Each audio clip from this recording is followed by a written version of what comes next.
All right, let's explore more autistic history. This is part 80 of a series. Oh goodness, we are deep in autistic history here with old Ivar Lovaas and some history behind his work of applied behavioral analysis. And I'm going to pick up where I left off under literature reviews. Again, this information right now is coming from Wikipedia, so you can go over there and jump to all the resources from there if you so desire. But I'm going to pick up here. So, all right, under literature reviews, I'm going to share what they have written here. According to a 2007 review study in pediatrics, this is a publication, the effectiveness of EIBI in autism spectrum disorder has been well documented through 5 decades of research by using single subject methodology and in controlled studies in university and community settings. Getting my goat tick in this one, you hear that? Okay, it further stated, children who receive early intensive behavioral treatment have been... Oh, wait. 1 second. Taking a moment to medicate so I don't goat my whole way through this. Oh my God.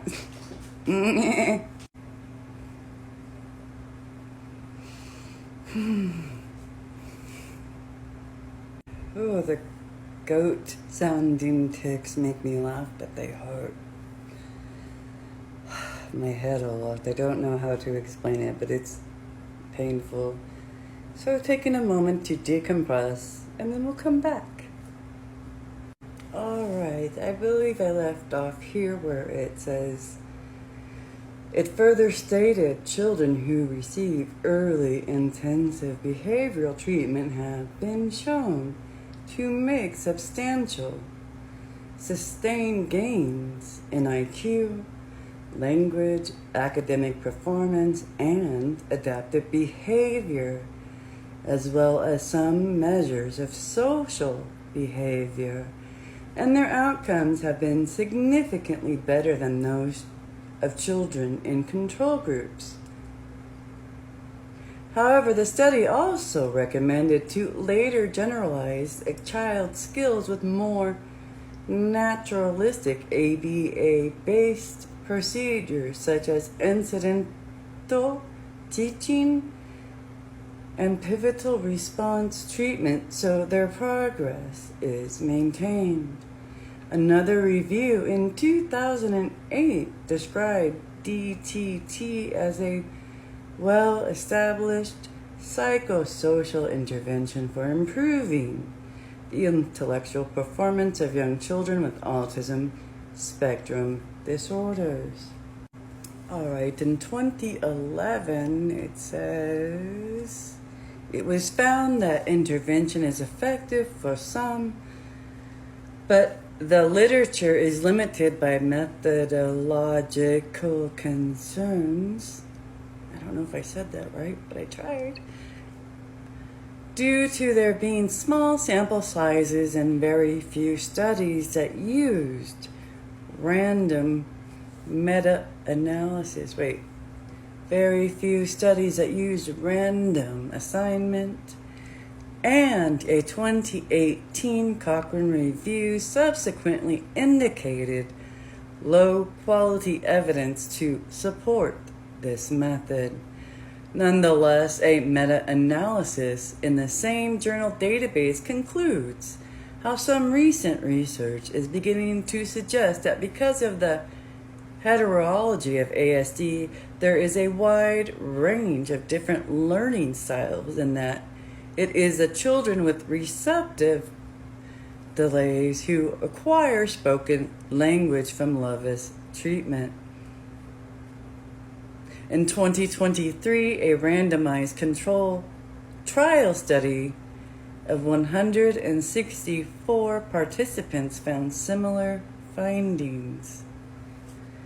Okay, next up, I'm going to speak a little bit about this section here, the UCLA Feminine Boy Project. It is, yeah, and I'm reading from the language here. Okay, so Lovaas co-authored a study with George Rekers, Rekers, in 1974, where they attempted to modify the behavior of feminine male children through the use of rewards and punishment with the goal of preventing them from becoming adult transsexuals. The subject of the first of these studies, a young boy at the age of 4 at the inception of the experiment, died by unaliving as an adult in 2003. Here's the fallout.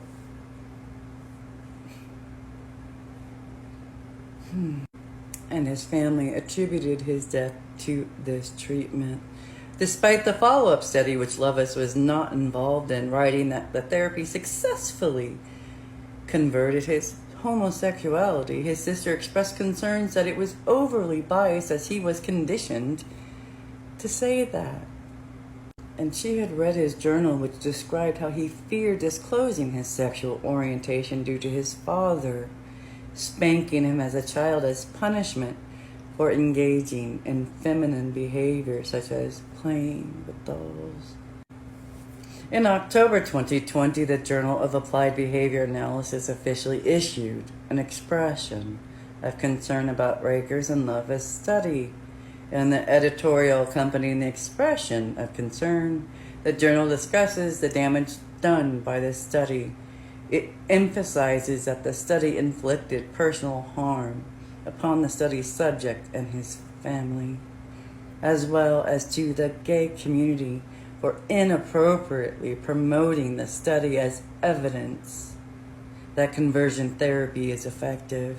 It also argues that the field of behavior analysis was harmed by the false portrayal that the study and the use of conversion therapy are currently representative of the field.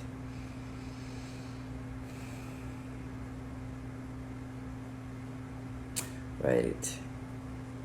Lovaas goes on to get an incredible amount of distinguishments, awards, and accolades. I will skip past that, and we are going to come up in this next portion, and it's titled Criticism. Alright, the goal of making autistic people indistinguishable from their peers has attracted significant backlash from autistic advocates. Julia Bascom of the Autistic Self-Advocacy Network, ASAN, has said ASAN's objection is fundamentally an ethical one. The stated end goal of ABA is an autistic child who is indistinguishable from their peers, an autistic child who can pass as neurotypical. We don't think that's an acceptable goal. The end goal of all services, supports, interventions, and therapies an autistic child receives should be to support them in growing up into an autistic adult who is happy, healthy, and living a self-determined life. Lovaas has also been criticized for his view of autistic people in relation to other people, as he said in a statement during an interview. You start pretty much from scratch when you work with an autistic person. You have a person in the physical sense. They have hair, a nose, a mouth. But they are not people in the psychological sense.